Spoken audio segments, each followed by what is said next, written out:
আসসালামু আলাইকুম এভরিওয়ান, আশা করি সবাই ভালো আছো। আজকে আমি আবারও পুলি অ্যান্ড ফ্রিকশনের নিউটনিয়ান মেকানিক্স চ্যাপ্টারটার উপর একটা প্রবলেম নিয়ে আসছি। তো এখানে একটা ইন্টারেস্টিং ব্যাপার, আমি এখানে পে ব্যাক পার্ট কেন লিখছি। এখানে পে ব্যাক পার্ট লেখার যে কারণটা সেটা হচ্ছে প্রশ্নগুলো আমাদের অনেক ভয় দেখায়, হ্যাঁ। তা আমাদেরও তো ওদের কিছু ব্যাক করা উচিত, অর্থাৎ ওদের মানে একটা উচিত শাস্তি দেওয়া উচিত। তো ওরা দেখতে খুবই ভয়ঙ্কর হইলেও মানে অ্যাকচুয়ালি তো ওরা খুবই ইজি জিনিস। তো এই জিনিসটাই আমরা এই ম্যাথটার মাধ্যমে আর কি দেখব। তো চলো এখানে কি বলছে আমরা প্রশ্নটা আগে পড়ি। দেখো মার্কার নিয়ে নেই। তো ফার্স্টে কি বলছে, the tension in the string in figure is 60 Newton.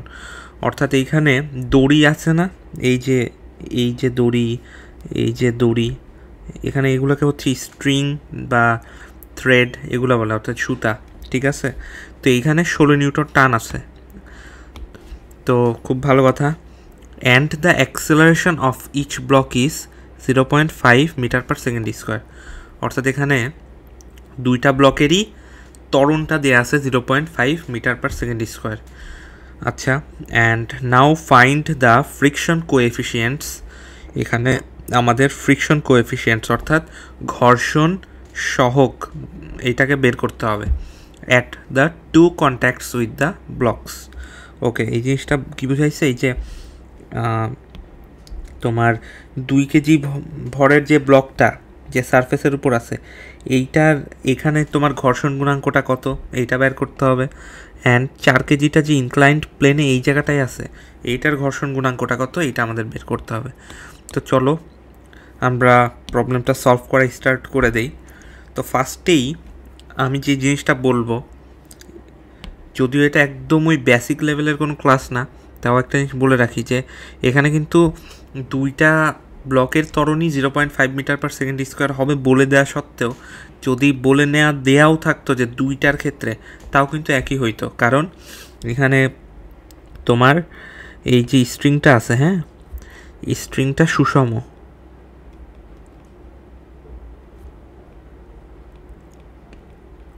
String সুষমতাই ভাই অ্যাক্সেলারেশন দুইটা সমান হওয়ার দরকার কি এখানে দরকার বা হওয়ার কারণটা কি, সেটা হচ্ছে স্ট্রিং সুষম হইলে সব জায়গায় টেনশনটাও সুষমই থাকে, ঠিক আছে।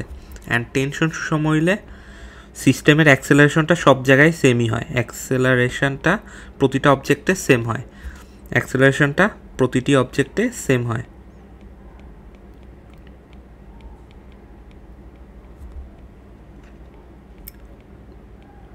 ওকে, এইটুকু লেখা থাক। তো দেখো এইটুকু আমরা আলাদা করে সাইডে মার্ক করে রাখি। আচ্ছা, এটা একটু চোখে পড়ে যাতে, সেই জন্য আমরা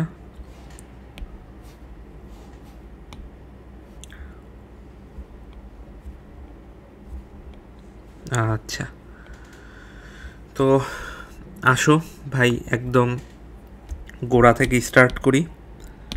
সেটা হচ্ছে আমাদের এই টেনশন ফোর্সটা 16 নিউটন তারে আছে। ওকে, তো দেখো টেনশন ফোর্সটা আমাদের এখানে 16 নিউটন আছে, ঠিক আছে।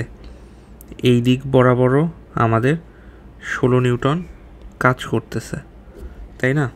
তো দেখো এখানে কথা আছে ফ্রি বডি ডায়াগ্রাম নামে কনসেপ্ট। আমরা সাপোজ 2 কেজি ভরটাকে আমরা ফ্রি বডি ডায়াগ্রাম হিসাবে চিন্তা করবো এখন।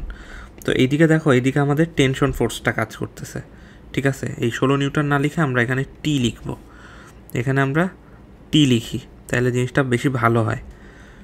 টেনশন অ্যান্ড এখানে tension is equals to 16 newton. Okay, তো দেখো আমাদের এই দিকে টেনশন, অর্থাৎ আমাদের এই বস্তুটা এই দিকে গতিশীল হবে না, এই দিকে সে যাইতে চাচ্ছে না, হ্যাঁ। এই সিস্টেমটা দেখেও তো বোঝা যাচ্ছে যে 4 কেজি ভরটা আমার বড়, এই যে এই 4 কেজি ভরটা যে আমার আছে ও কিন্তু এখানে আমার সাইজে বড়, অ্যান্ড 2 কেজি ভরটা আমার ছোট, প্লাস ও একটা ইনক্লাইন্ড প্লেনে আছে, এই একটা ইনক্লাইন্ড প্লেনে আছে, অর্থাৎ সে এই বরাবর গতিশীল হয়েছে, তাই না। তো এই কারণেই কিন্তু আমার 2 কেজি ভরটা আমি যেই ডিরেকশনে দেখাইছি ওই ডিরেকশনে যাবে। তো আসো, 2 কেজি ভরটা আমার এই দিক বরাবর যেহেতু যাচ্ছে, তাহলে আমার ফ্রিকশনটা অবশ্যই ঘাড়তেরামি করবে, এই উল্টা সাইডে আসবে। ওকে, তাহলে এই দিক হচ্ছে আমার ফ্রিকশনটা কাজ করবে। আচ্ছা, ভালো কথা। আর ফ্রিকশন যেহেতু আছে, অ্যান্ড মনে করো এই দিক বরাবর আমাদের নর্মাল রিয়াকশন ফোর্সটা কাজ করবে। হ্যাঁ, নর্মাল রিয়াকশন ফোর্সটা কাজ করবে। তাইলে আমরা এখানে কি লিখতে পারি দেখো, এখানে আমাদের অ্যাক্সেলারেশনটাও দেয়া ছিল, এটাও আমরা লিখে নেই। অ্যাক্সেলারেশন দেয়া ছিল 0.5 মিটার পার সেকেন্ড স্কোয়ার। ওকে, ঠিক আছে। তো আসো, আমরা যে জিনিসটা লিখতে পারি সেটা হচ্ছে তোমার 2 কেজি ব্লকের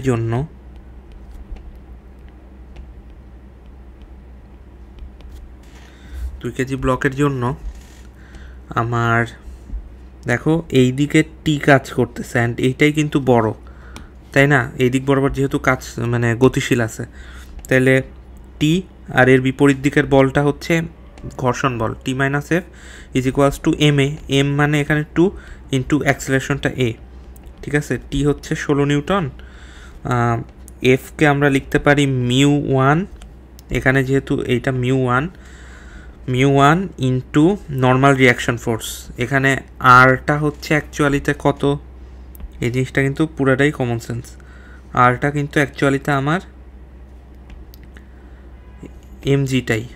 হ্যাঁ, তো এখানে দেখো এমজি হচ্ছে 2 ইন্টু জি কত, এখানে ধরলাম জি হচ্ছে 10, ঠিক আছে। জি আমরা 10ই ধরতেছি হিসাবে সুবিধার্থে।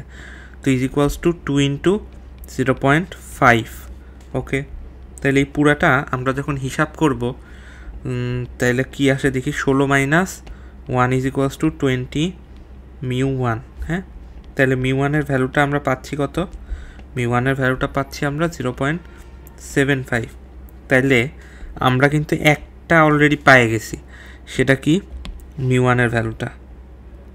ওকে, μ1-এর ভ্যালুটা আমরা অলরেডি পেয়ে গেছি 0.75।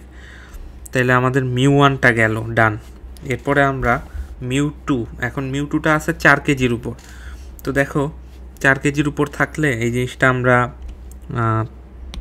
কিভাবে দেখব সেটা আর কি দেখি, যে এই বরাবর তো আমাদের টেনশন ফোর্সটা কাজ করতেছে, এইটুক তো বুঝছি, ঠিক আছে। বাট বস্তুটা তো এই বরাবর গতিশীল, অর্থাৎ আমার এইদিকে কাজ করতেছিল কোন বলটা, এদিকে আমাদের কাজ করতেছে হচ্ছে 4g sin 30 ডিগ্রি। এখন এইটা sin 30 ডিগ্রি কেন হয় এটা তো আশা করি জানো, তাই না? তো এইটাও বলে রাখি যে 4g sin 30, তার মানে এইটা কত আমাদের, দেখো এইটা জানি কত হয়, এইটা আমাদের হয় হচ্ছে 4g cos 30। এগুলো কিভাবে হয় এটা তো ভেক্টর চ্যাপ্টারেই আর কি, ইনক্লাইন্ড প্লেনের কেসগুলোর থেকে জেনে আসার কথা। তো দেখো এইটার নর্মাল রিয়াকশন ফোর্সটা কত হয়, এইটার নর্মাল রিয়াকশন ফোর্সটা এই 4g cos 30টাই হয়ে যাবে, ঠিক আছে। এটা যদি আর প্রাইম ধরি আর কি। তো দেখো এইখানে আমরা 4 কেজি ব্লকের ক্ষেত্রে লিখি, 4 কেজি ব্লকের ক্ষেত্রে দেখো 4 কেজি ব্লক এর জন্য, ভাই এই প্রবলেমটা কিন্তু অনেক ইজি, অ্যান্ড এটা অ্যাডমিশন টেস্ট মানে রিটেন অ্যাডমিশন টেস্ট যেগুলোতে নেওয়া হয় সেখানে কিন্তু আমি মনে করি আসতে পারে। চিত্রটা দেখতে ভয়ঙ্কর বাট জিনিসটা ইজি। তো দেখো 4 কেজি ব্লকের জন্য আমরা যখন ওর ফোর্সগুলো অ্যানালাইসিস করতেছি, আমাদের এই দিক বরাবর একটা পাইছি, এইদিকে তো টেনশন আছে, অ্যান্ড বস্তু যেহেতু আমার এই বরাবরই গতিশীল, তাই না? বস্তু আমার এই বরাবর গতিশীল, তাহলে কি হবে বলো তো, আমার ফ্রিকশনটা মাস্ট বি আমার এই বরাবর গতিশীল হবে না? হ্যাঁ, এই বরাবর গতিশীল হবে। তো এটা F1 ছিল, এটা F2। হ্যাঁ, এটা মার্ক করে দিই F1। ওকে, তো এফ মানে হচ্ছে এখানে ফ্রিকশন ফোর্সটা আমাদের টি এর দিকেই কাজ করতেছে। তাহলে 4 কেজি ব্লকের জন্য আমরা যেটা ফাইনালি লিখতে পারি সেটা দেখো, যেহেতু বস্তুটা আমাদের এই বেগুনি কালিটার দিকে মানে যেদিকে দেখানো হয়েছে ওই দিকে যাচ্ছে, ওই দিক বরাবর কী বলা আছে 4g sin 30 ডিগ্রি মাইনাস, এখন এখানে কি কি আছে, উল্টা দিকে টি বলটা আছে প্লাস ফ্রিকশন ফোর্সটা আছে। এটা ইকুয়ালস টু একটা তরুণ 4 কেজি ভরের বস্তুটা নিয়ে যাচ্ছে 4 ইন্টু এ। হ্যাঁ, তো দেখো জিনিসটা ক্যালকুলেশন করলে কত আসে, জিনিসটা আসে হচ্ছে তোমার 4 ইন্টু ধরো 10 ইন্টু হাফ মাইনাস টেনশন ফোর্সটা এখানে 16 প্লাস ফ্রিকশনাল ফোর্সের ভ্যালুটা হচ্ছে μ2 into normal reaction force. Normal reaction force এখানে 4g cos 30, হ্যাঁ 4g cos 30 degree, okay, is equals to আমাদের 4 ইন্টু 0.5। তো এইখান থেকে তোমরা কি μ2টা বের করতে পারবে না? সবই তো নিউমেরিক্যাল ভ্যালু দেওয়া আছে, চলক আছে আমাদের এখানে μ2টাই, তাইলে এখানে μ2টা ইজিলি বের করে ফেলতে পারে কথা। আমি একবারে ক্যালকুলেশন করে μ2টাকে লিখে দিচ্ছি 0.06, ঠিক আছে। তো এইটাই আমাদের μ2 এর ভ্যালুটা, আর এটা ছিল আমাদের μ1 এর। চলো এটা মার্ক করে দেই। তো ভাই মানে খুবই ইজি একটা প্রশ্ন ছিল এটা, দেখতে ভয় লাগছে, বাট ওরে আমরা ধৈর্যে শাস্তি দিয়ে দিচ্ছি যে তুমি ভয় দেখাইলেও আমরা ভয় পাই নাই, জিনিসটা খুবই ইজি।